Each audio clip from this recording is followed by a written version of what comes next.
오늘은 전자독촉에 대해서 살펴보도록 하겠습니다. 전자독촉에 대해서는 대법원 사이트 들어가 보시면 됩니다. 대법원 사이트 www.scourt.go.kr로 들어가면 이러한 화면이 보일 것입니다. 이 화면에서 제일 위에 왼쪽 대국민 서비스를 클릭하면 그 다음 화면에서 밑에 전자독촉이라는 것을 우리가 볼 수 있습니다. 밑에서 왼쪽에서부터 세 번째 전자독촉을 클릭하면 됩니다. 그럼 전자독촉 초기 화면에 우리가 들어가게 되는 것입니다. 이 전자독촉을 클릭을 하면 전자독촉의 초기 화면이 뜹니다. 오른쪽에 보면 전자독촉 이용 안내가 있으니까 미리 자세히 설명된 것을 이해해 두면 좋을 것입니다. 공인인증서가 필요하다라고 되어 있네요. 회원가입을 하기 위해서 그 다음에 회원가입 후에 로그인을 하고 지급명령 신청서 작성 단계로 들어가게 되어 있기 때문입니다. 전자독촉의 초기 화면에 보면 이 왼쪽에 로그인 하게 되어 있죠. 이것을 말하는 것입니다. 한편 이 가운데 사건 검색이 있네요. 지급 명령 신청을 마치게 되면 사건 번호가 부여됩니다. 사건 부호가 차 전후로 부여되면서 여기 일련의 숫자가 등장하는 번호가 부여될 것입니다. 여기에 사건 번호 숫자를 입력하고 당사자명을 입력하면 그 다음에 조회를 누르면 이후에 자기 사건의 진행을 알 수가 있게 됩니다.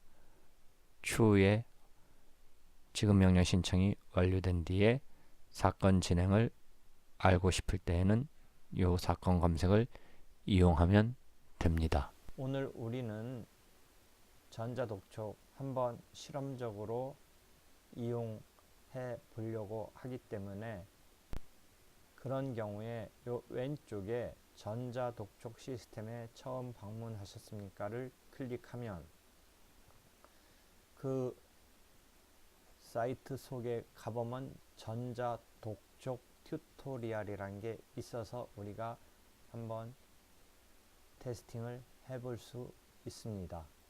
전자독촉 튜토리얼 속에 들어가서 이제 신청서를 한번 제출해 보도록 하지요. 사안은 50만원짜리 상품권을 구매하려고 50만원을 보냈다가 결국은 상품권을 받지 못한 사기에 해당하는 그런 내용입니다.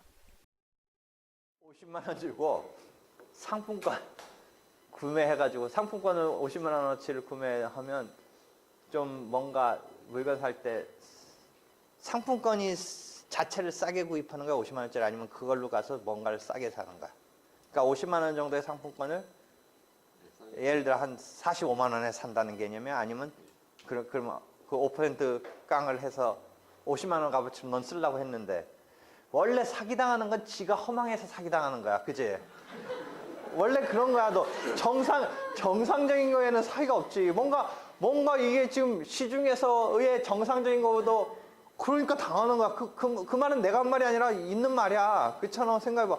뭐 너 이거 투자하면 지가 투자하지 왜 남 끌어들여. 잘 생각해봐. 이거 사면 막 2배로 뛴다는데 그럼 나 같으면 내가 사겠다. 왜 남 끌어들여. 그렇잖아. 2배 뛸 거 확실하면 그치? 왜 얘가 조금 허망했지. 응? 그래가지고 50만원을 그럼 45만원 입금한 거야? 50만원 입금한 거야. 그렇게 45만원. 그래가지고 돈 보냈는데 그냥 그게 실제 업체가 아니고 발라버린 거야. 도망간 거야. 그래서 튀었대. 튀인 거래. 그래가지고 지금 갑자기 수업 시간에 이제 해보려고 해서 50만 원 결국은 반환 청구 소송을 내야 되는데 실제 여기서 되게 중요한 게 많이 나왔어. 열심히 노력하고 내가 그 뒤에 지금 4주차 수업에 전개시키고 있는 그런 것 등의 이 사간에 그게 있었어. 그래가지고 실제 사기로 걸었어. 그래가지고 그 사람들 지금 잡아서 형사 절차가 진행되고 있어. 이쪽이. 그래서 지금 형사 사건으로는 사기가 됐고 지금 이쪽은 편취당한 금액에 대해서 반환 청구 소송을 하려고 하는데 하여튼 되게 노력을 한 그 과정에서 실제 우리가 수업에 쓸만한 게 많이 있었어. 일단은 그래서 전자독촉을 이용해서 편취당한 금액 50만 원, 50만 원 편취당한 금액을 반환 청구를 해야 돼. 이게 전자독촉의 초기 화면입니다. 전자독촉 사이트 초기 화면을 보면 여러 가지 안내와 설명이 있습니다. 지금 우리는 테스트를 한번 해보려고 하는 상황인데요. 그렇다면 이 왼쪽 전자독촉 시스템에 처음 방문하셨습니까를 클릭해보면 됩니다. 여기에서 제일 위에 오른쪽 전자독촉 튜토리얼을 클릭해 보면 됩니다. 그러면 연습하기가 있습니다. 한번 테스팅 해 보지요. 사건 정보를 처음에 입력하게 되어 있네요. 법원을 선택하라는 말은 관할 법원을 선택하라는 의미 같은데 여기 일반적으로 우리가 검색을 눌러서 주소를 치면 해당 관할 법원이 뜨도록 되어 있는데 그럼 누구 주소를 취해야 되는지가 지금 궁금할 수 있는데 보통의 경우는 소송에서 우리가 보통 재판적이라고 하는 즉 채무자 주소지를 치면 됩니다.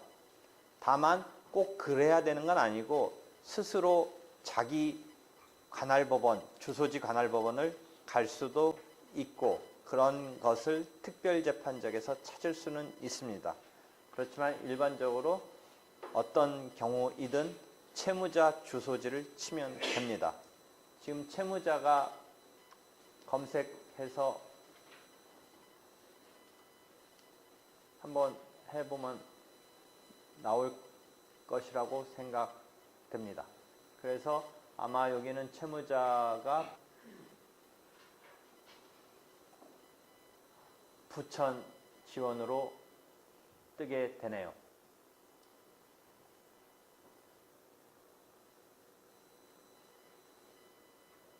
기타 금원으로 지금 사건명 블루 코드를 찾았네요.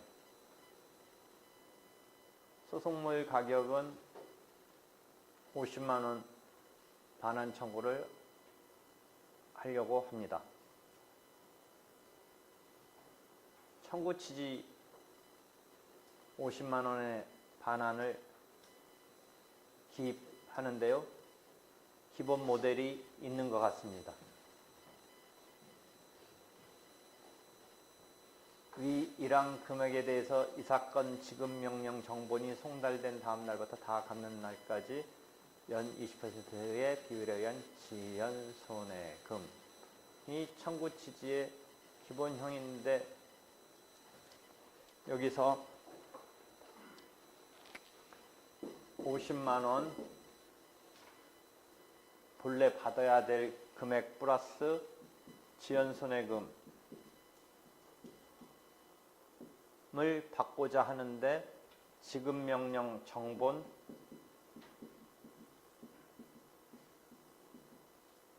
송달일부터 소송 촉진 등에 관한 특례법에 연 20%의 지연 손해금을 지금 받고자 하는 상황이네요.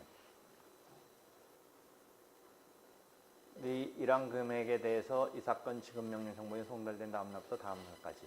정확히는 청구 취지에 그 1번 금액이 원본 금액으로 있는 거고 지금 2번이 지연손해금으로 붙는 것이죠. 그 다음에 독촉 절차 비용은 자동으로 계산되는 것 같습니다. 청구 원인은 이 기본 모형을 그대로 갖다가 일단은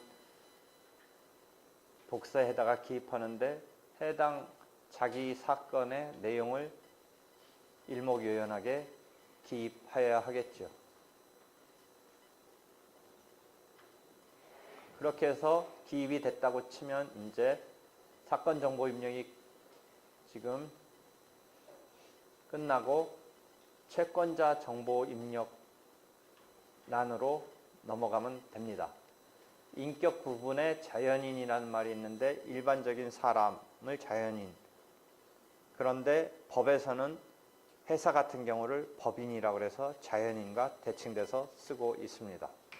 실제 로그인을 해서 이 신청서 제출 등의 절차를 진행한 것을 잘 설명해 준 개인 사이트의 설명을 쫓아가 보겠습니다. 로그인이 되었다면 제1의 상단에 신청서 제출을 클릭하라고 되어 있네요. 그렇게 해서 신청서 제출의 첫 출발을 하게 될 겁니다. 신청서 제출에 대한 소개해서 설명이 있네요. 그 다음에 실제 이제 제출을 하게 됐을 때 사건 정보를 입력하라, 이런 화면으로 되어서 시작하게 됩니다. 사건 정보를 입력하도록 되어 있네요.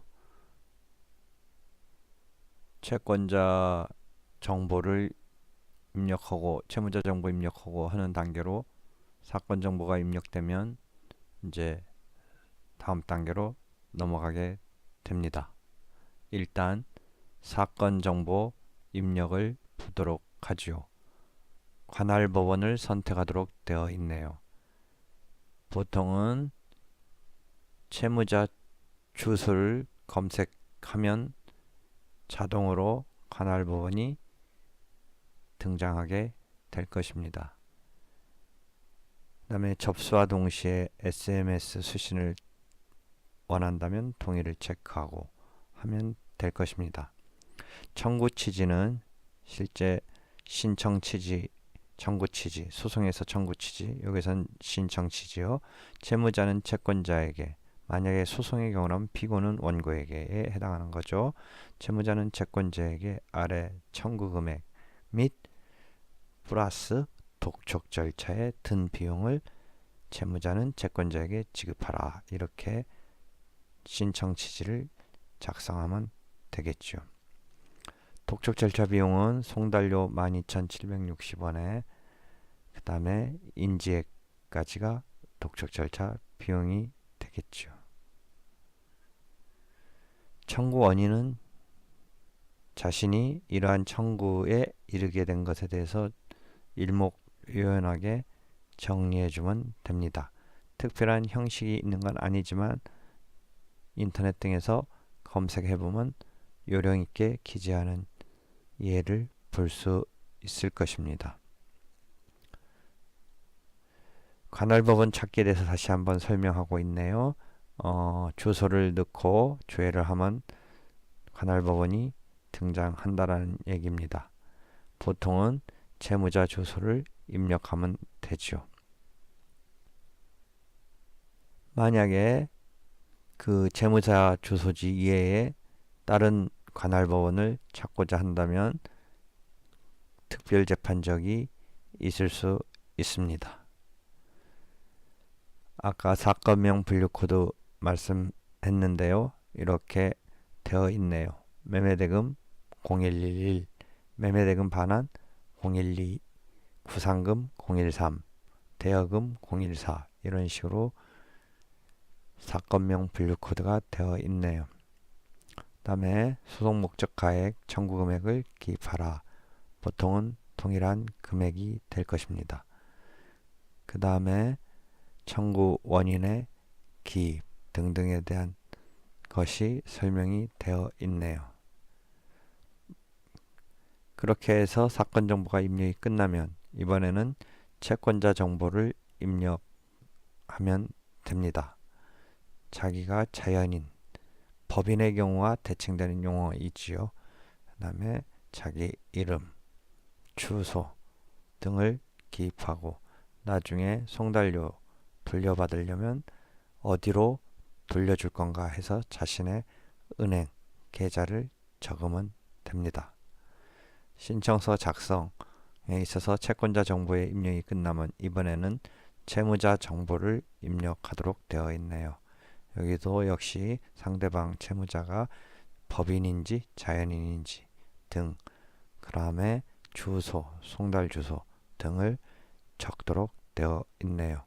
이렇게 해서 채무자 정보 입력이 끝나고 그 다음에 대리인이 있다면 대리인 정보를 입력하도록 되어 있네요. 그래서 대리인이 있다면 여기에 기입을 하면 되고요. 이제 첨부 서류를 체크해서 파일로 올리면 됩니다. 자기의 주장을 뒷받침하거나 또는 채권자나 채무자의 내역을 알 수 있는 이러한 서류 등이 첨부되어야 하겠죠. 여기 체크하는 이름에 없는 서류는 부속 서류를 체크해서 첨부하면 됩니다. 첨부하는 파일 유형은 이미지 파일도 가능하고 PDF로도 가능하도록 되어 있네요. 그렇게 해서 첨부 서류가 입력되면 그 다음에 이제 신청서가 제출되는, 작성된 신청서가 제출되는 단계로 넘어가네요. 그래서 이 경우에 이제 인지대와 송달료를 납부해야겠죠. 그래서 또 다른 사이트에 전자독촉 절차에 대한 블로그를 보면 어떻게 되어 있냐면 그 납부를 하면 이 신용카드 결제 등으로 납부를 하면 그래서 제출이 되면 결제가 완료되면 사건 번호를 부여받게 된다 해서 제출 내역을 우리가 조회하게 된다. 그 다음에 신청서 접수를 알려준다. 이런 설명이 되어 있네요. 마치도록 할게요.